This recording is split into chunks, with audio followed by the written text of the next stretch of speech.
Hola, benvingudes a Embaixar la Serotonina. Jo sóc l'Ània i avui parlarem del trastorn bipolar. Jo em dic Núria, tinc 27 anys i tinc trastorn bipolar.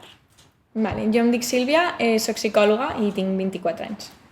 Jo sóc l'Aina, tinc 21 anys i tinc ciclotímia, però bueno, és un diagnòstic flexible i això. Que pot canviar. I ara explicarem ben bé què és. Jo em dic Teresa, tinc 23 anys i tinc trastorn bipolar. Jo em dic Carme, tinc 55 anys i tinc trastorn bipolar. Diagnosticat des dels 26 anys. I com es defineix un trastorn bipolar? Vale, doncs el trastorn bipolar abans es ficava com junt amb els trastorns depressius. O sigui, estaven com dins d'un mateix capítol, perquè això funciona com així. En els trastorns mentals tens un manual diagnòstic, que el típic que fem servir és el DSM, que ara anem pel 5, i doncs el DSM-4 ho tenia tot junt. Tot el de trastorns de l'humor, de l'estat d'ànim, anaven junts. Des del 2013, que va sortir el DSM-5, es va decidir separar, perquè són semblants, però no. O sigui, tenen algunes coses en comú que ja veurem. I llavors ara tenim un capítol de trastorns bipolars en els quals hi ha com 3 grans i després el típic categoria de no especificado, que és com si no acabes de quadrar dins d'un d'aquests principals, doncs et fiquem alguna coseta per poder tractar i això. Llavors, aquests 3 són el trastorn bipolar 1, el trastorn bipolar 2 i el trastorn ciclotímic o ciclotímia, que bueno, una mica és el mateix.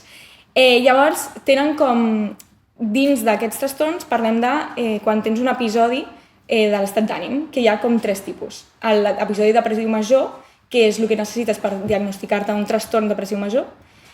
Després hi ha els episodis maníacs i els episodis hipomaníacs. Vale? Llavors, depenent de quines coses has tingut, se't fica en una categoria o una altra, així com molt en general. Llavors, el trastorn bipolar 1, l'única cosa que requereix és un episodi maníac. Llavors, si tu, per exemple, tens un episodi maníac, que moltes vegades has d'anar a l'hospital o alguna cosa perquè l'estat d'ànim puja tant que poden haver algunes coses que poden ser un risc per tu o per altres. Llavors, moltes vegades les famílies, sobretot no tant la persona en aquell moment, decideix acompanyar-te a urgències o alguna cosa, o demanar cita amb un psicòleg o psiquiatre, i es diu, doncs mira, aquestes coses que has viscut, has tingut aquests símptomes, per tant, podem dir que has tingut un trastorn maníac, o sigui, un episodi maníac, perdó. En aquell moment ja es pot dir que tens un trastorn bipolar tipus 1, perquè no requereix res més. Val. Llavors, poden haver també episodis depressius majors o episodis hipomaníacs. No és obligatori, però normalment passa. O sigui, normalment una persona quan té una cosa és molt probable que acabi tenint l'altra. El trastorn bipolar 2 no pot tenir en cap cas un episodi maníac, perquè com que hem dit, l'únic que necessites pel bipolar 1 és allò. Llavors, si tens allò, ja, tipus 1. Llavors, què passa? Si tens un episodi depressiu major, en aquell moment es diu que tens un trastorn depressiu major, perquè com que no hi ha cap part de l'estat d'ànim alt, decidim que és com depressió i ja està. I això és el que li passa a molta gent, perquè sobretot en noies comença típicament amb episodis depressius. Llavors se't fica durant un temps un trastorn depressiu i després, si sorgeixen símptomes de mania o hipomania, això, es diu, vale, doncs no era una depressió unipolar que se li diu, sinó que és un trastorn bipolar, perquè tens la part alta i la part baixa. Llavors, realment la diferència més important entre un episodi maníac i un hipomaníac és que el maníac és com a tope, com el més greu, diríem, dins de tenir un estat d'ànim molt elevat. I clar, un estat d'ànim molt elevat potser pensem, doncs és gent que està molt contenta i això, i ja us preguntarem, però crec que podreu dir que no és això. No és això. Que moltes vegades l'estat d'ànim és més irritable que no tan eufòric, perquè es pot tenir les dues coses. Llavors, al bipolar 2 has de tenir algun episodi hipomaníac i algun depressiu. Llavors, en el moment que tens aquestes dues coses, es decideix que tens un trastorn bipolar 2. Què passa? Si tu tens un trastorn bipolar 2 i en algun moment tens un episodi maníac, ja directament fas el salt i passes a l'1. Llavors, això realment és important pel tractament que es dona i aquestes coses des del punt de vista del psicòleg. Però podem dir que els trastorns bipolars moltes vegades es parla en general, no es diferencia tant entre l'1 i el 2, depèn de l'àmbit clínic i aquestes coses. I després tenim el que és el trastorn ciclotímic, que és com si ens imaginem doncs, que l'estat d'ànim és com una línia, podem imaginar-nos, no? Des de lo més baix fins lo més alt. I enmig se suposa que està l'eutímia, que és l'estat d'ànim base quan estàs normal, no? Sense cap tipus d'emoció. El ciclotímic és com que vas passant d'una banda a l'altra però no arribes a fer el salt a dir vale, has tingut un episodi depressiu major o un episodi hipomaniac o maníac. És com que et mous als extrems. Exacte. però no acabes de creuar la barrera. Clar, i quin és el problema d'això? Que molta gent diu, doncs aquest és un trastorn com més lleu, no? Perquè és com que no arribes a l'episodi gran. Però realment no és així, perquè una cosa que no hem parlat ha sigut el criteri de temps, el temporal, però és que el criteri temporal del trastorn ciclotímic és en adults 2 anys i en infància i adolescència ha de ser 1 any, perquè com que són més petits és com que ja és molt de temps. Llavors, és menys greu? Realment no. Simplement és com que no fa el salt. Però imagina't estar durant 2 anys de la teva vida que és com que vas ballant, que mai estàs del tot bé, estàs o bastant tirant cap a baix o bastant tirant cap a dalt. Llavors és una situació també bastant complicada que després ens compartiràs com és viure amb això, no? Però això són com les 3 coses grans dins del que diem l'espectre bipolar, perquè hi ha com molts tipus i també les medicacions poden fer... Potser tu tens un trastorn depressiu i et donen una medicació que algo en el teu cos com que no li va bé i pots saltar, pots fer un viratge que es diu i passar a una part més bipolar. Llavors és com que hi ha moltes coses, però si tens en compte aquests 3 tipus d'episodis ja pots classificar una miqueta a la persona dins de quin trastorn tindria. Us sentiu identificades? Alguna cosa que afegiríeu de com us afecta a vosaltres o què representa un trastorn bipolar per vosaltres? Jo potser també li posaria més èmfasi en les fases d'eutímia, que també són importants, que és quan hi ha una carència de símptomes, quan estàs, com has dit tu, quan estàs normal, els episodis mixtes també i la ciclació ràpida. Això és com... Hi ha especificadors que es poden afegir dins de pràcticament qualsevol trastorn mental i dins de la part de bipolar podem parlar de cicles mixts, o sigui, de cicladors ràpids quan tens 4 o més episodis d'algun tipus, de l'estat d'ànim, en un any. Val. Llavors, és a dir, que durant 12 mesos has tingut 4 vegades algun. Vull dir, no cal que sigui un i després al contrari, no, és igual. Poden ser un depressiu, un altre depressiu, després un maníac i un altre depressiu. Vull dir, és igual, mentre que siguin 4 en 12 mesos, es diu que ets un ciclador ràpid. Jo estic sent triomfant.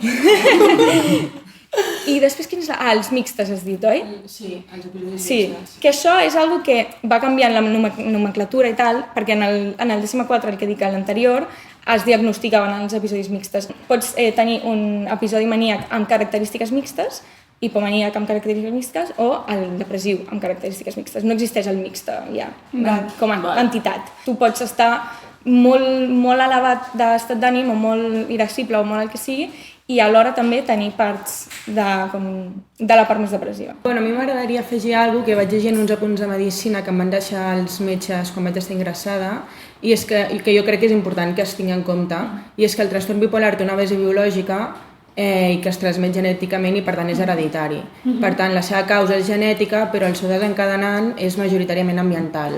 És a dir, la causa no està associada a factors socials o culturals, però en canvi el seu desencadenant, que majoritàriament és ambiental, doncs sí que pot estar associat a factors psicològics o socials com traumes o esdeveniments molt estressants com que et facin fora de casa, de la feina o relacions familiars negatives, diguéssim, com per posar algun exemple, que modifiquen el curs de la malaltia.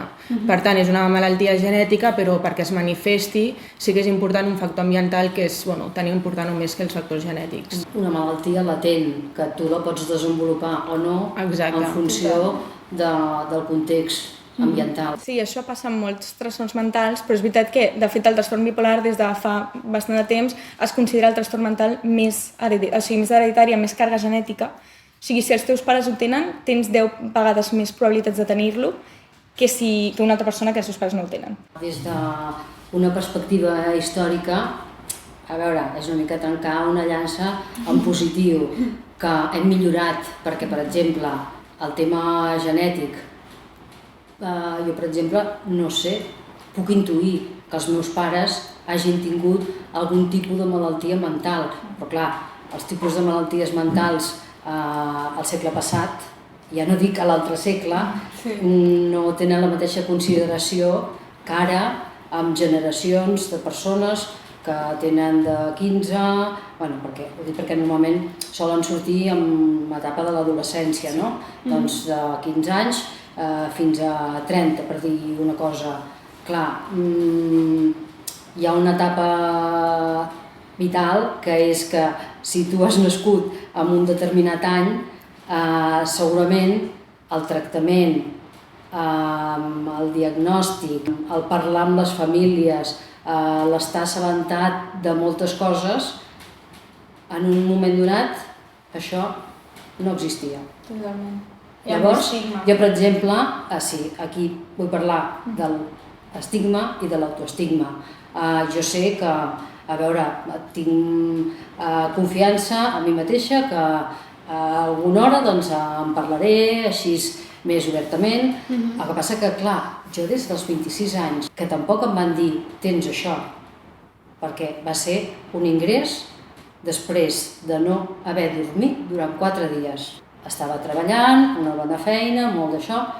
A veure, jo fàcilment em podria haver tingut un accident i matar-me en cotxe, perquè portava sense dormir 4 dies, un estat d'ànim molt irritable, moltes ganes de fer coses, et menges el món, sí, però també hi ha aquesta part d'angúnia, d'ansietat, de que no veus quan pots parar. O sigui, que sí que hi ha aquell puntet que dius, que bé, no? Més si t'agrada temes com la pintura, l'escriptura, el teatre, i tot això és fantàstic. Sí. El que passa que, clar, llavors no tens temps, perquè tens tantes coses per fer que no tens temps. I quan baixes allò per los suelos, llavors ja és que no pots fer res, penses, soc la mateixa persona? O sigui, sí, ets la mateixa persona.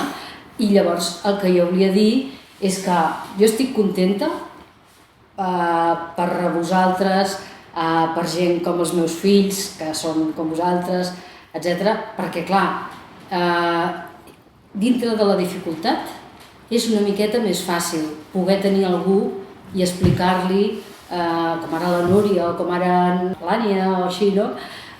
Clar, és que jo no em parlava amb ningú. Va ser molt dur. Jo em vaig empassar el llibre del Vieta, em vaig empassar tot el que podia haver-hi publicat del trastorn bipolar. Vull dir, fins i tot dit per psiquiatres, em va dir, ostres, que coneixes molt bé la malaltia, saps molt bé els símptomes, això juga a favor teu, perquè si et torna a passar, jo, és això que explicaves, realment vaig tenir un episodi maníac. Aquell que et va portar a l'ingrés. El que em va portar a l'ingrés. I que va ser, per mi, no explicaré detalls, va ser al clínic, per això, molt traumàtic, per temes de contencions. I és que et planteges, què estic fent jo aquí? Si no he fet, o sigui, no he fet res dolent, ni he sortit amb una katana, no he fet res. Què m'estan fent?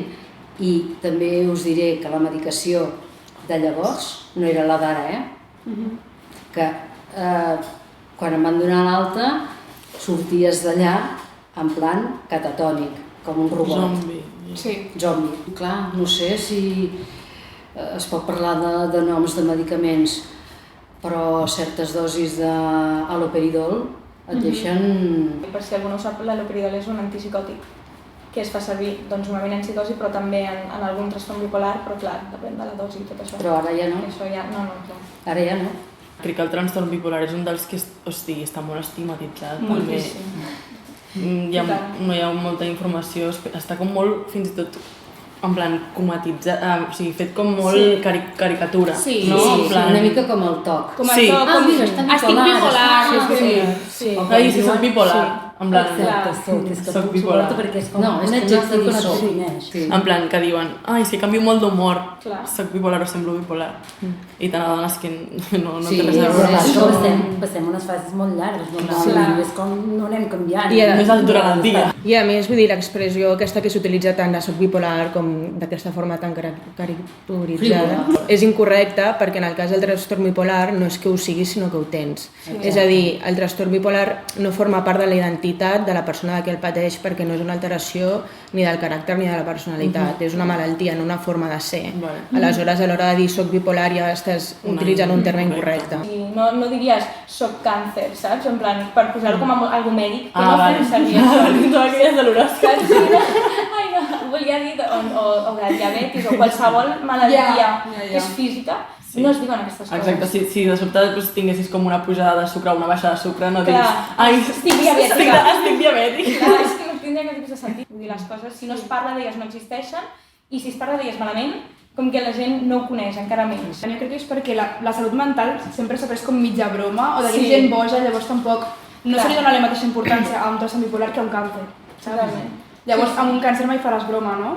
I per què amb un trastorn bipolar sí? Però també penso que des de la Covid, que també hi ha hagut com una evolució de dir, ostres, és que realment ens importa la salut mental. Però és aquesta generació posterior. Sí. Però tot i així segueix havent-hi molt tabú, jo crec. Vull dir, és important parlar-ne, vull dir, a mi m'ho van dir els metges, no? I és important que el teu entorn estigui al cas de la teva malaltia, perquè segons ja et passa alguna cosa, passa qualsevol cosa, han de saber com ajudar-te, què està passant.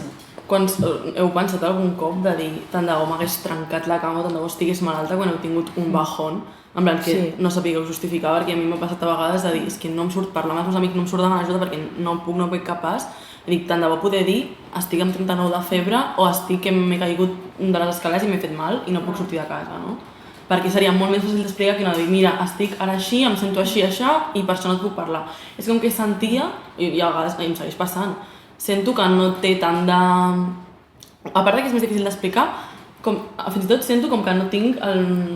Com que és una cosa mental, com que només ets tu que ho pots solucionar, entre cometes, està la teva responsabilitat estar millor, no? O sigui, realment, amb quines mans estàs està millor. Hi ha molts discursos també molt culpabilitzadors. És que a mi em passa això. Amb els llibres d'autoajuda, no tots, però molts, és com que el problema ets tu i si tu li poses ganes, saps? Amb la sortiràs de la depressió.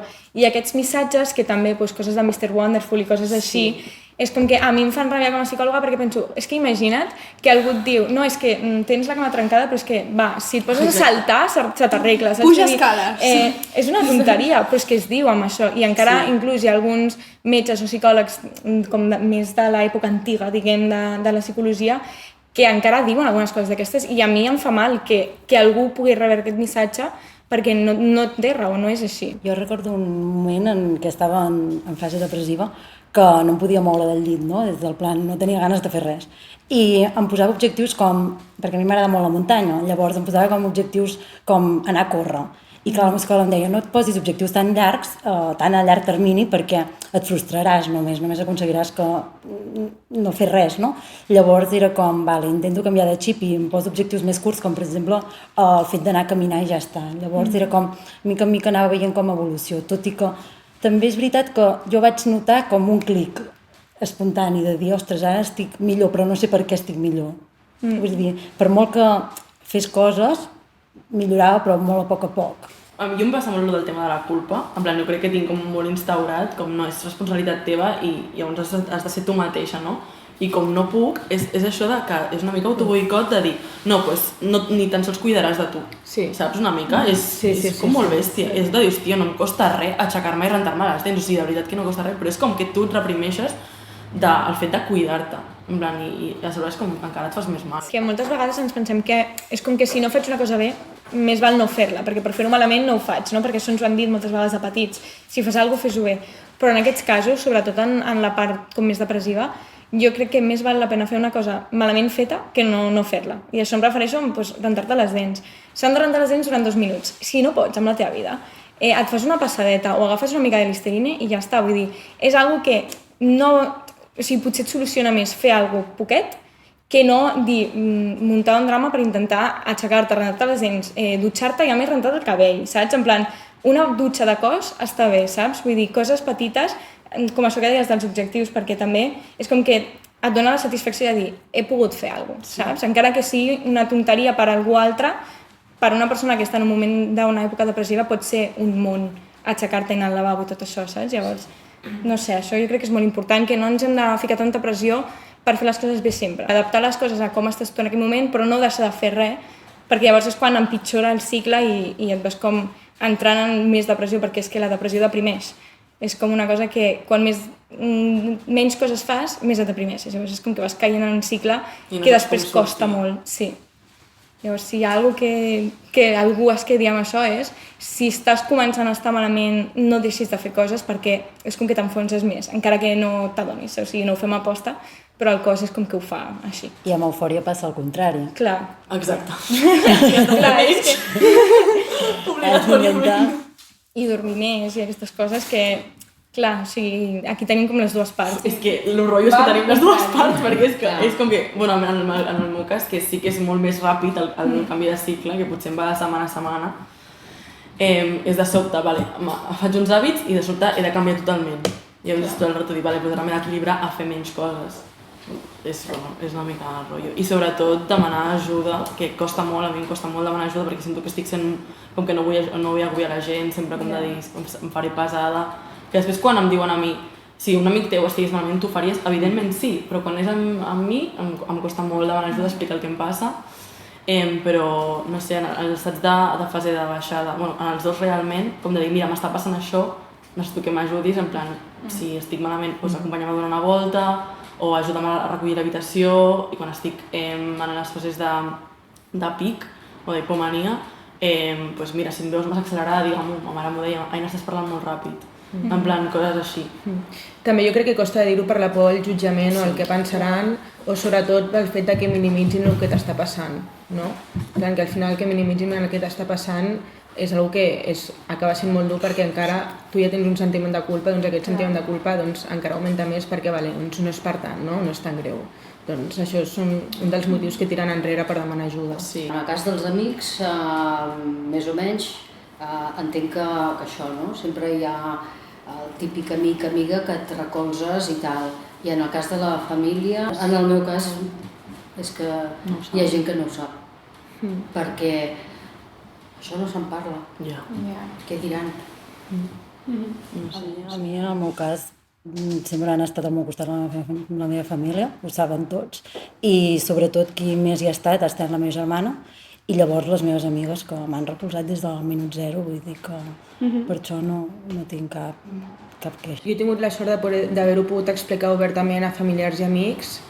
L'únic que sempre, com he dit abans, hi ha hagut com aquesta por al jutjament i aleshores com que explicar-ho més enllà d'aquí com que costa una mica, tot i que ara estem aquí parlant-ne. Però és el que deia abans, vull dir, a mi els metges em van recomanar, em van dir que era superimportant que l'entorn més proper ho tingués en compte. Per tant, és important que la família ho sàpiga i els amics ho sàpiguen per si passa qualsevol cosa que et puguin ajudar. Penso que això que has dit és molt interessant perquè sí que és veritat que nosaltres ens podem anticipar una eufòria, però si tens algú al voltant que ho coneix i veu que fas alguna cosa rara, és molt més fàcil, perquè quan tu estàs bé et costa molt més dir perdona, que estic anant amb un símptoma d'eufòria, saps? Sí, a més en la societat en la que vivim, jo ho he vist molt, que premia els estats eufòrics en el sentit perquè és hiperproductivitat, i no sé, jo estic super sociable, super a tope, de no parar, vinga, perquè a més vivint a Barcelona, en plan estudiant, no sé què, és com que la gent al teu entorn diu mira, una noia jove que està fent moltes coses, cap problema, no salten alarmes, saps? I a mi pel que fa a la família i als amics, jo estic en una altra fase perquè just acaba de començar tot una mica, llavors com bé has dit, en adolescents i gent jove és un any per poder començar a saber què t'està passant i just va fer un any com al març o així, des que vaig començar a entrar en tractament psicològic i una mica abans i llavors em van derivar al psiquiatre el juny de l'any passat. Llavors, clar, ha sigut com una mica un any d'anar tantejant a veure què estava passant. També és una part molt complicada i molt estranya perquè és com que vas votant d'aquí a allà, no saps què et passa, no ho entens. Jo també estic en un moment molt recent del diagnòstic, o sigui, a mi em van diagnosticar aquest abril passat. Però quant de temps portes ja veient que algú... Des dels 19-20 anys que vaig començar amb la primera depressió. I tens 23, no? I en tinc 23. Sí, clar. Sí. I és com molt llarg i molt feixuc de dir, és que no puc més, què està passant? Sí. I és que de vegades sembla que has de com lluitar pel diagnòstic o com que costa molt, que això no sé si era algo com que volíeu parlar, però jo crec que és com molt important que de vegades, o sigui, el tema de l'autodiagnòstic o aquestes coses és com molt controvertit perquè és en plan, no és oficial, però sí, o sigui, al final, qui més et coneix ets tu. I si tu notes que, jo què sé, quan et compares amb els teus amics o el que sigui, perquè som éssers socials i ens comparem molt, si tu veus que potser hi ha alguna dins teu que no acaba de ser igual que l'altra gent, està bé anar i buscar tu alguna cosa perquè potser Sí, i sobretot amb el trastorn bipolar, que hem dit que és això, que és genètic, potser els teus pares o alguna cosa tenen algun símptoma o alguna cosa i llavors no ho veuen raro o diferent i no et diuen res. Llavors, si tu creus que alguna cosa dins teu potser no t'acaba de quadrar, no et farà mal anar a intentar buscar-ho. L'únic que em sap greu que de vegades és com que has de lluitar molt, sobretot en el sistema públic, que està com una mica així en aquest país. Jo amb el diagnòstic com que m'hi vaig trobar una mica, perquè ho sé, és aquest abril passat que vaig estar ingressada gairebé un mes. A mi em van ingressar perquè estava passant per un segon episodi de depressió major amb l'aparició de sintomatologia psicòtica, no? Llavors em van ingressar per inhibició psicomotriu, símptomes psicòtics, ideació suïcida i un cop ingressada va ser quan em van diagnosticar un episodi mixte de caràcter bipolar i doncs revisant la meva història vam veure que encaixava perfectament doncs, dins el diagnòstic de caràcter bipolar de tipus 2. A mi també em va passar que, clar, com que es triga molt de temps, el primer pas de saber reconèixer que està passant alguna cosa, em va costar molt assimilar que realment em passava alguna cosa. Per mi va ser molt difícil de dir, no, és que, Aina, de veritat et passa alguna cosa i no t'has de sentir malament, no és la teva responsabilitat, no és culpa teva. Clar. I quan em van dir el nom, que de fet no van ser els meus professionals perquè no podien dir-me el nom perquè no ho sabien tampoc, no estaven segurs, havia de deixar un temps prudencial. Però vaig parlar amb una doctora de confiança, amiga meva de la meva família, perquè jo estava desesperada, dic, és que porto ja un altre cop 2 dies sense dormir. I llavors li vaig dir, escolta, mira que és ciclotímia, que ho he escoltat en una cançó, que ho he llegit no sé on, i em va dir, sí, Aina, podríem dir que tens ara mateix una ciclotímia accelerada. I quan vaig començar a llegir els símptomes i em vaig informar una mica, em vaig posar a plorar perquè vaig dir, ostres, tio, vale, no és culpa meva. O sigui, va ser com, és una cosa que de veritat no és la meva responsabilitat, no sóc jo, que... Clar, té nom i hi ha més gent que ho té. Sí, i a més en el meu cas que té cures, és un tema molt també ambiental, que va molt amb la psicoteràpia, o sigui, va ser com, vale, en plan, vaig poder com respirar i treure'm com tot el pes d'aquells mesos de dir, no sé què m'està passant i estic lluitant moltíssim per estar bé i no ho estic aconseguint, no? De dir, no és només, no he fet només sola, saps? Hi ha autímia o sempre esteu en un estat depressiu o en mania o hipomania? O hi ha com un moments on estigueu en punt mig? Jo ara puc dir que estic en autímia perquè vinc d'una depressió i és a dir, jo, si explico una mica el diagnòstic i això, és a dir, el 2020 em van diagnosticar la bipolaritat i llavors va vindre al cap de... Em van donar l'alta perquè van ingressar, em van donar l'alta i al cap d'una setmana hi havia l'alerta de Covid. Llavors ens van confinar.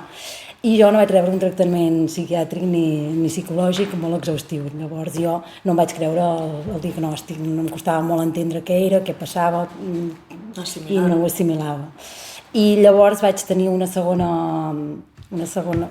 ingrés, a més va passar més o menys per les mateixes dates del primer ingrés, a l'hivern, i llavors em van ingressar un mes i mig, igual que l'altre, i al sortir doncs, ja vaig com assimilar-ho millor, no? Vaig entendre el que era, ho vaig parlar amb les meves amigues, fins i tot ho vaig fer públic a les xarxes socials, va ser com un moment de dir, vale, sí, ara sí que ho entenc i ho assumeixo, no? I llavors, per anar continuant amb tot això, el meu psicòleg em va recomanar d'anar a un grup no de conversa, però sí que era un grup amb altres persones amb trastorn bipolar, de psicoteràpia, exacte, en què explicaven temàtiques com eren els fàrmacs, ens explicaven una mica tot, no? Com funcionava. I llavors allà també va ser com un punt de dir, ostres, com més informació tens, és molt més fàcil entendre tot plegat, no? Però tot i així, tinguent les eines, vaig tindre una tercera recaiguda, una tercera eufòria. Aquesta idea d'entendre-ho racionalment, a mi m'ha passat molt en plan, jo ho entenia tot perfectament. Dic, per què collons segueixo recaient, saps? I em diuen, no, és que de la racionalitat a l'emocionalitat o a la realitat, en plan química, que et passa, hi ha molt de temps i a vegades no passa, en plan, per molt que ho entenguis, has llegit tot el que hagis llegit i dius, per què? Si jo entenc el que m'està passant, per què no? És molt difícil assimilar que estàs en eufòria quan estàs bé, saps? Tal Et sents qual. a gust. Sí. És com dir, Et sents feliç. què m'estan dient que estic malament? Si estic perfecte, saps? 100%. Sí. A més, fent 1000 coses. Sí, És com, i sobretot per això és difícil de reconèixer a vegades, no? I per exemple amb la hipomania, que és una mania més lleu, encara és més complicat com d'identificar. Bueno, sí. I aleshores és com, vale, per què estic malament si ara mateix estic vivint la vida? Acabo de sortir una depressió de l'hòstia perquè, saps? Un consell que sí que és de capçalera de tenir-ho, que clar, quan estàs en autonomia estàs bé, estàs, vull dir, bueno, vas fent, puja, baixa, normal, cadascú té la seva particularitat, però és imprescindible, almenys jo, el psicòleg, psiquiatre, tot això, no deixar-se la medicació. No dir, ai, mira, doncs és que jo estic bé, és que em trobo bé, dormo bé, no sé què. Bueno, doncs, total, m'estic prenent, jo què sé, una pastilla i mitja o no sé què, doncs ja està, no? Clar, també és tot molt complicat, no? Perquè és el que deia la Sílvia, no? Que, clar, el tema de la sanitat pública, socialment hauríem de demanar més i més aportacions a la salut pública, perquè de sempre, jo sempre ho he sentit, és la parenta pobra de la medicina. I clar, jo sé de gent que per exemple no es pot permetre anar amb un psicòleg, psicòloga privat, i és que m'estan donant hora d'aquí a 7 mesos i jo estic fatal. I clar, a vegades veus, perquè clar, no tothom té el recolzament familiar, perquè clar, a vegades passen aquestes coses, però resulta que a més el context et va a la contra. Jo per coses que m'expliquen o perquè sé i tal, doncs això, no? Bueno, que si fas una mica el tonto amb alguna droga o el cap de setmana, que no sé què, que no sé quantos, vull dir, llavors aquí ja tenim que és un còctel explosiu. Lo de la medicació és molt important, sobretot en això, en les fases que estàs bé, no deixar de prendre-la, perquè sí que es sap que més o menys, aquestes estadístiques que es fan, més o menys la meitat de les persones que tenen trastorn bipolar no es prenen la medicació com toca.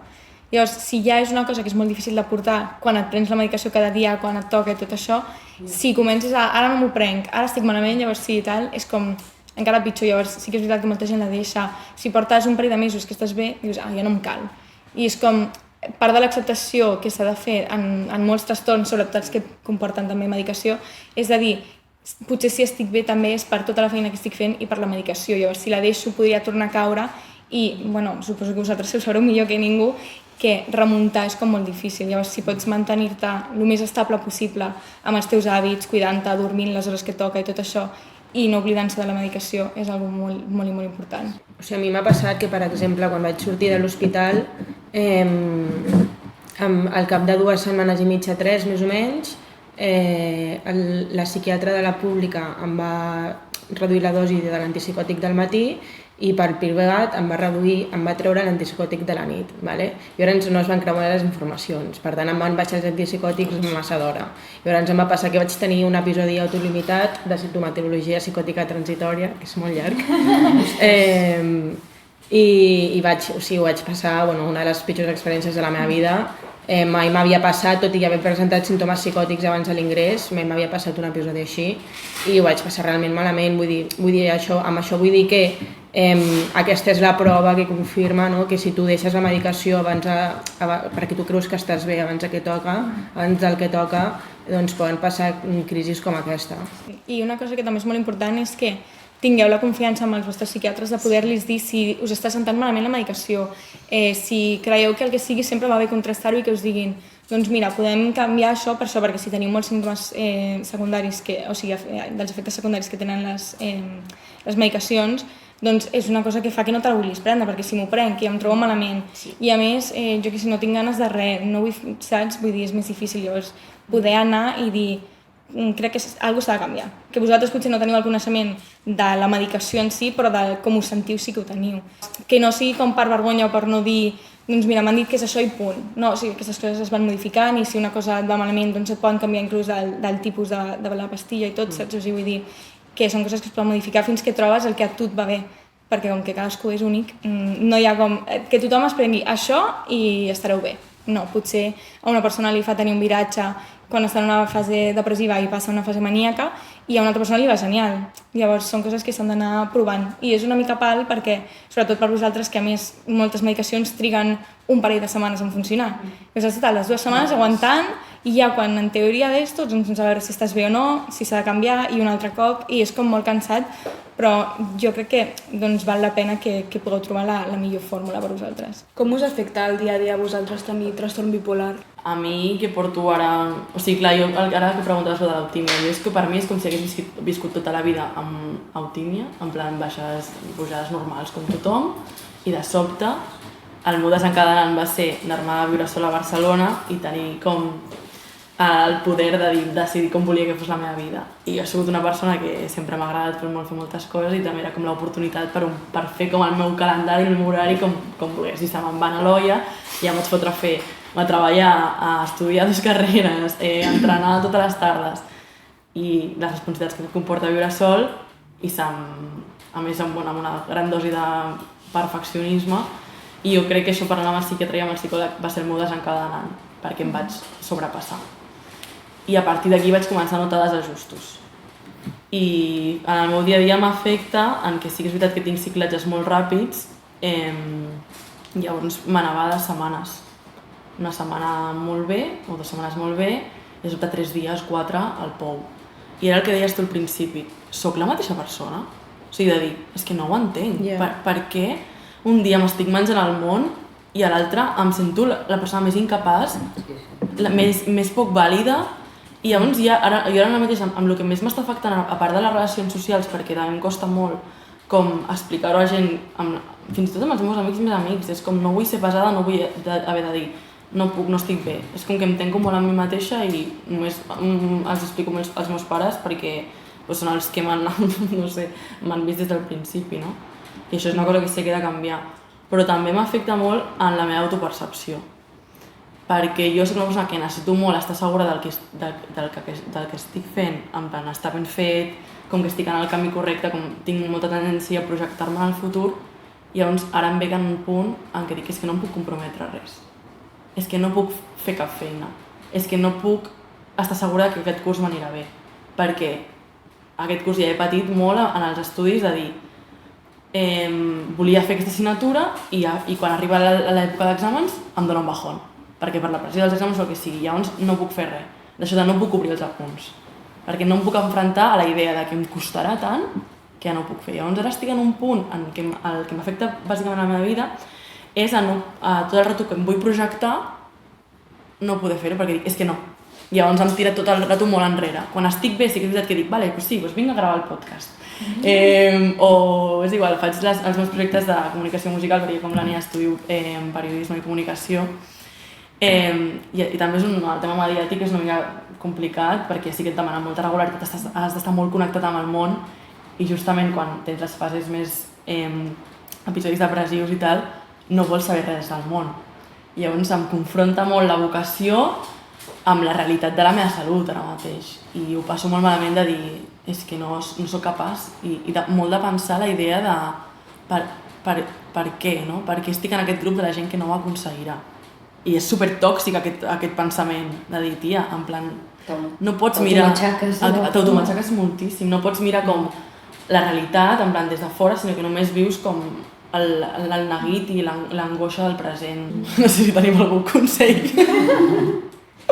Bueno, això em fa pensar en el programa aquest del TOC, allò del pensament intrusiu, no? Que vinga, bueno, jo també em passa, i va relacionat de tota la vida amb el perfeccionisme, amb treure les millors notes, amb treure tot el millor. I bueno, fins que arriba un moment que això, jo abans de que em diagnostiquessin, que estava estudiant aquí a Barcelona, també moltes coses. Em va encantar, em va agradar molt, tot i que jo ja sabia que potser seria una carrera que ja ho veurem, no?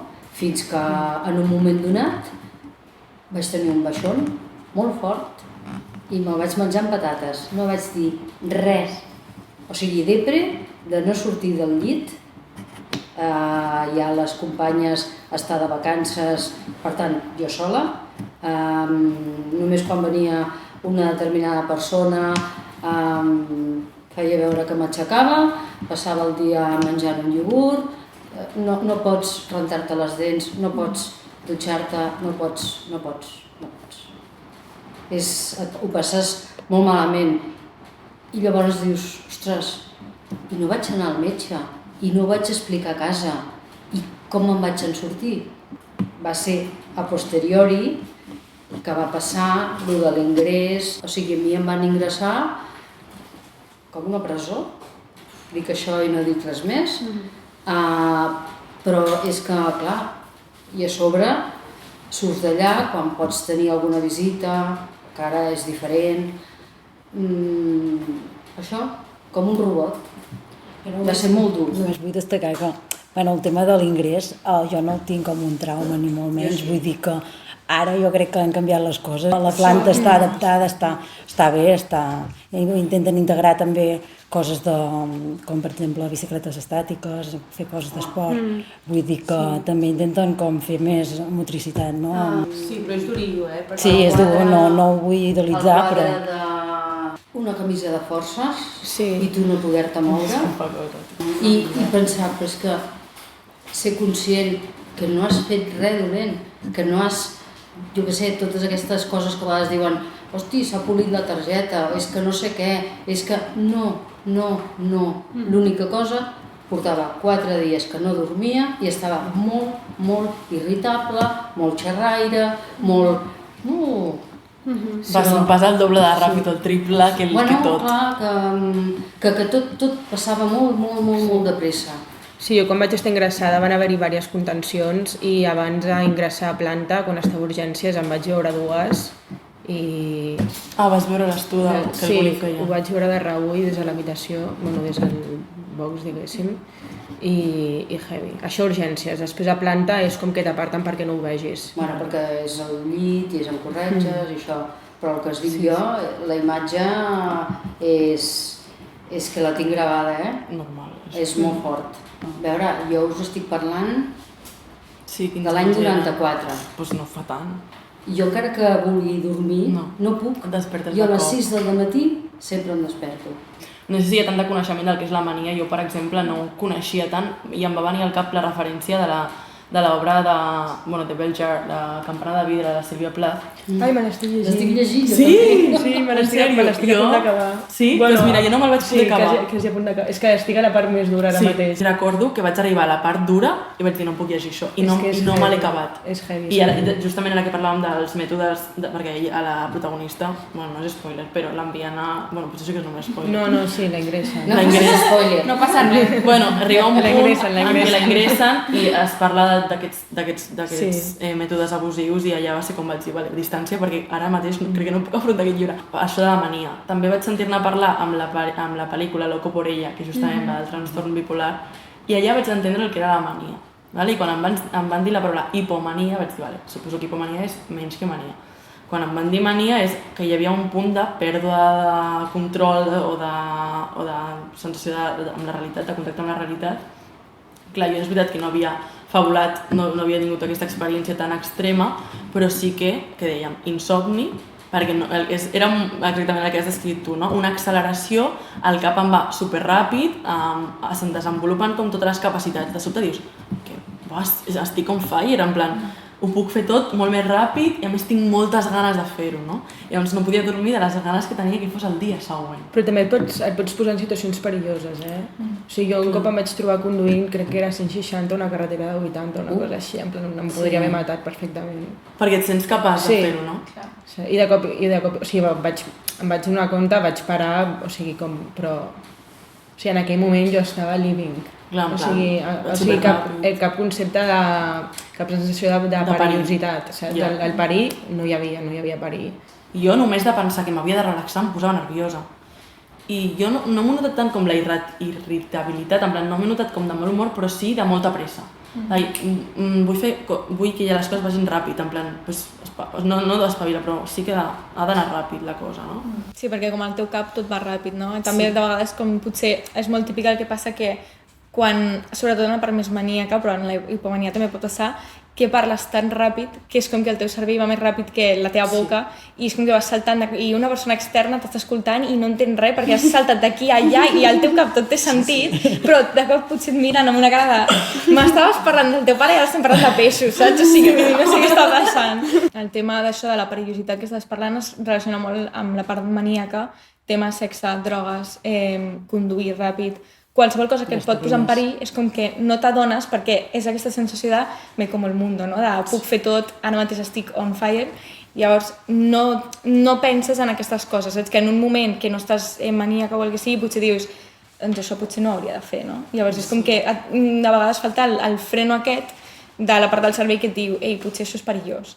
Llavors per això moltes vegades també acaben la gent en ingressos per coses perilloses, més que per estar com molt exaltada. Sobretot perquè la gent de fora et veu i et diuen ei, calma, saps? Llavors et porten. Moltes vegades els ingressos no són voluntaris. Sobretot en la part maníaca, en la part depressiva, sí que és més fàcil t'adones perquè ho passes malament. Per diferència, com els símptomes, podem dir que són egodistònics o egosintònics, que bàsicament vol dir egodistònic és que et sents malament amb el teu símptome.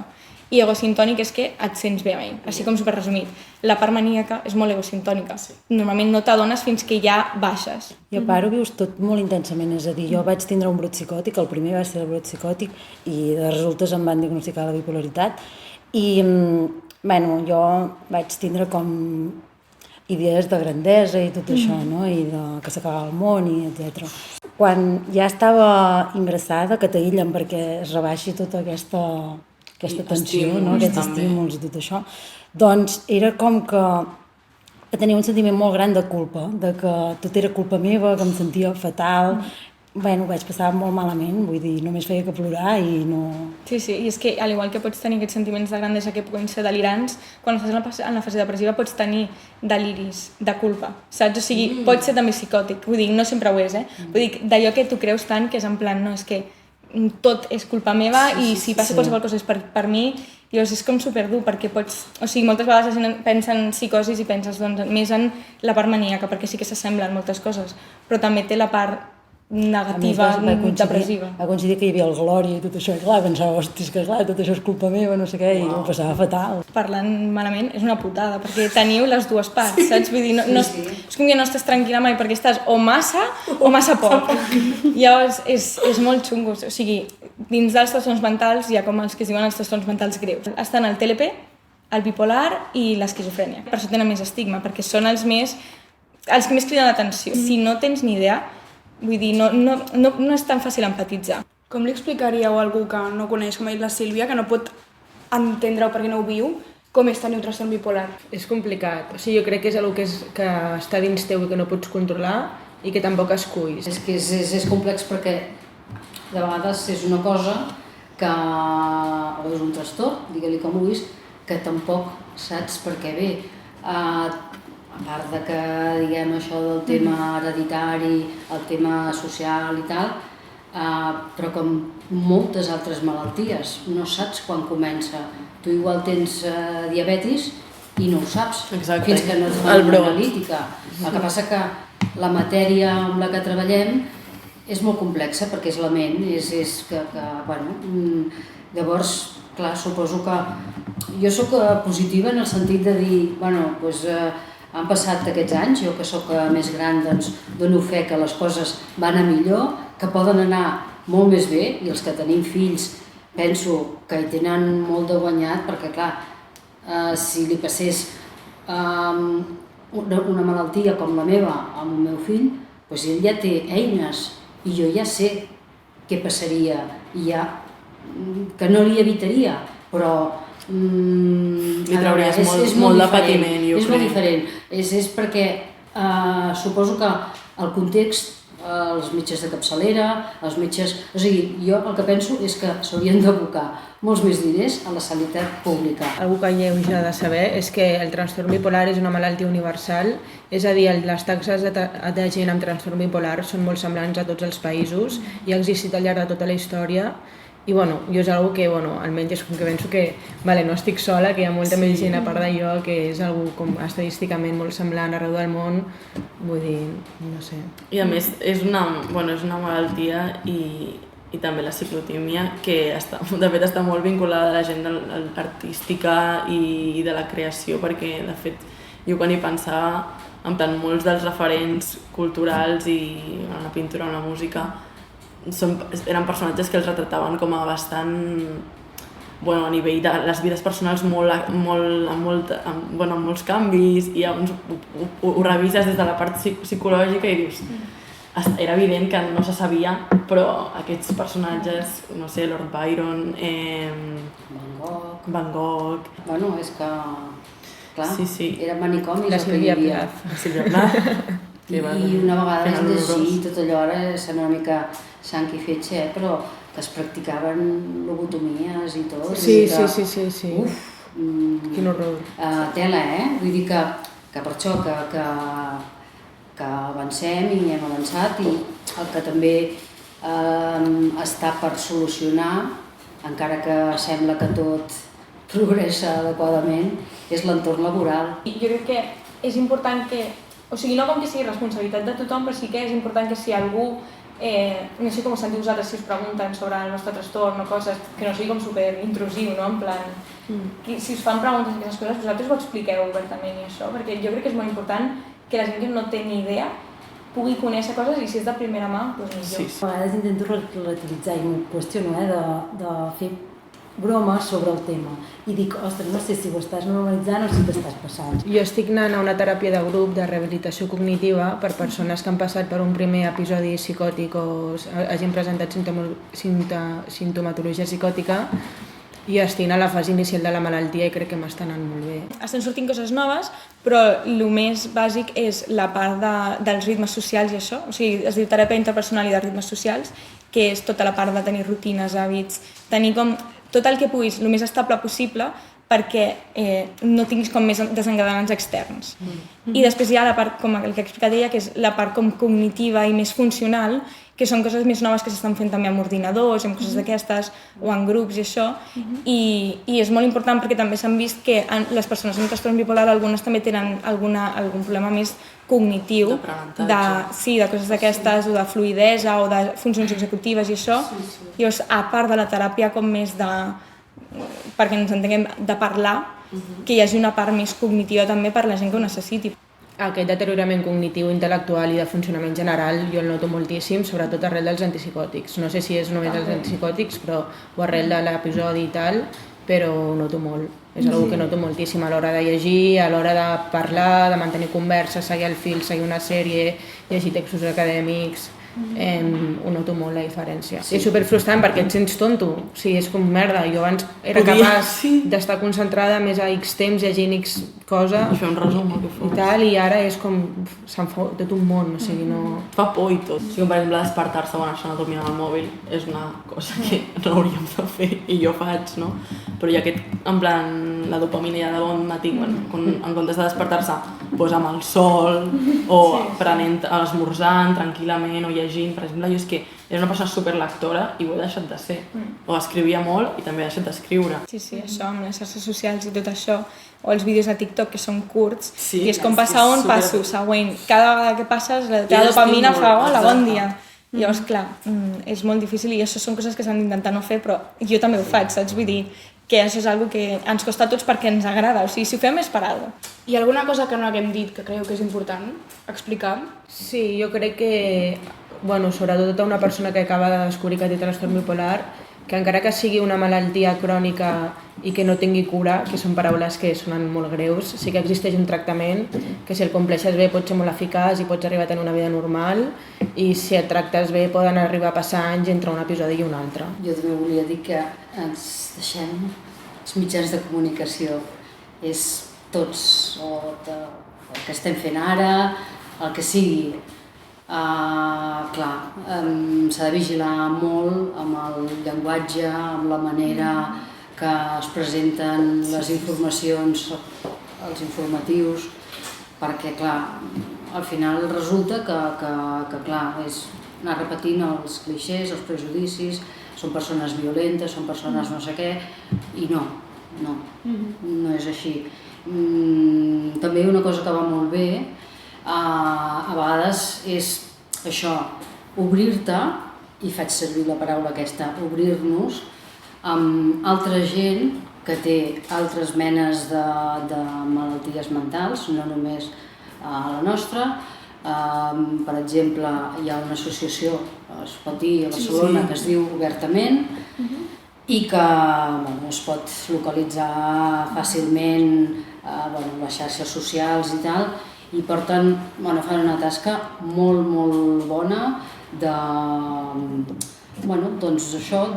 trobar-se gent, o sigui, els que fan com de professors són persones en primera persona. Aquests temes també hi estic i tal, clar, això, si algun dia surt alguna col·laboració amb ràdio, amb el que sigui i tal i qual, ni que sigui de forma anònima perquè jo encara arrossego la llosa o l'autoestigma, o digueu-li com vulgueu, doncs penso que se n'ha de parlar, el que no pot ser és amaguem-ho, perquè això és tan frustrant, et fa patir tant i et pot fer patir tant fins l'extrem que si estàs molt baix, de dir, hasta luego.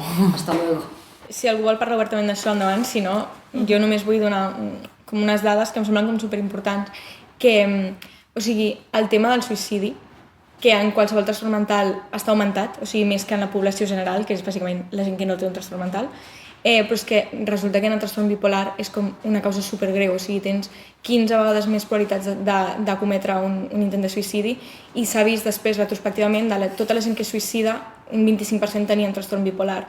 I jo crec que això no és una coincidència, o sigui, és que s'ajunta que és un trastorn molt greu en què la persona ho passa molt malament i a més s'ajunta amb que hi ha un munt d'estigma, sents que potser no pots parlar amb ningú i llavors et quedes les coses per tu i quan lluites tu sol contra alguna cosa moltes vegades la batalla la perds. Llavors jo crec que la nostra feina com a societat és parlar d'aquestes coses i sobretot si tenim coneixements així de primera mà o per haver-ho estudiat o el que sigui i de parlar d'aquestes coses perquè és que són morts evitables. Vull dir, un suïcidi és una solució que li posa a una persona a un problema que normalment és temporal però que en aquell moment no ho veu així i que dius, és que no puc més, l'única forma d'acabar, no és que vulgui morir, és que jo vull deixar de patir. Llavors, és una cosa que jo crec que s'ha de parlar més i s'ha de parlar bé. Això que has dit tu, perquè moltes vegades als mitjans de comunicació es diu s'ha suïcidat no sé qui d'aquesta forma i en aquest moment i sembla, no, és que això no s'ha de fer. Sí que s'ha de parlar del suïcidi perquè la gent ha de ser conscient que és un problema. O sigui, a Espanya tenim més de 10 morts per suïcidi al dia. O sigui, és un problema molt greu. Llavors s'ha de parlar, però s'ha de parlar bé. No cal entrar en el morbo de com ho ha fet, on estava, si va deixar carta o no, però sí que s'ha de dir perquè la gent no es senti sola i que pugui dir ostres, estic sentint això, vaig a demanar ajuda. Perquè ara també hem ficat el telèfon gratuït per trucar, hi ha el telèfon de l'Esperança, hi ha un munt de coses, però és com que et sents tan enfonsat que és que no val ni la pena. I jo crec que sí que totes les vides valen la pena.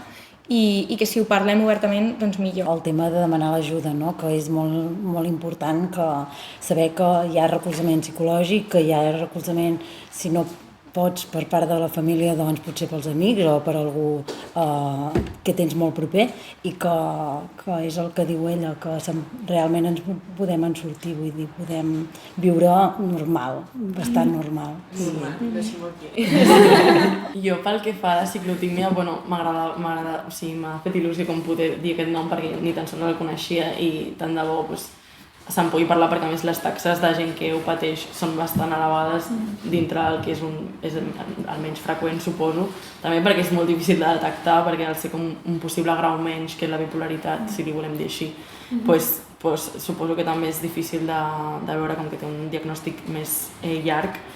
Pel que deies del tema del suïcidi o els pensaments suïcides, jo volia aquí matitzar perquè jo no he tingut pensaments suïcides com a tal, ni ganes d'intentar-ho ni tal, però sí he sentit molt profundament les ganes de desaparèixer, o sigui, de deixar de patir. Clar, i això, o sigui, perdó, però moltes vegades pensem que un pensament suïcida és em vull matar ara mateix d'aquesta forma i és com hi ha graus. O sigui, pots tenir un plan ja fet, però pots tenir el pensament de potser el món seria millor si jo no estigués aquí. O sigui, no ha de ser com directament vull suïcidar-me. Sí, I són coses que s'han de parlar igual. El que volia dir és que jo li vaig explicar, vaig tenir la conversa amb ma mare, que justament ella és treballadora social i tot el tema d'això en sap i li deia, de fet ella treballa a final de vida, normalment amb gent pal·liatius i gent gran, però té gent de totes les edats.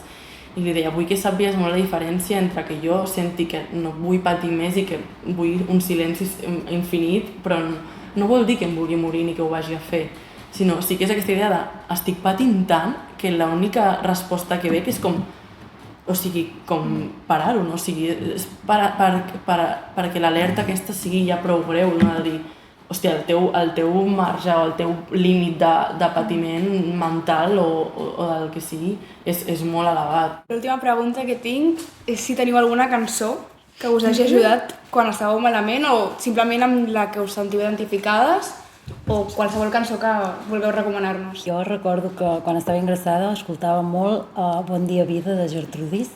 Era com una manera de recordar-me que més enllà de on estava doncs hi havia vida, no? I que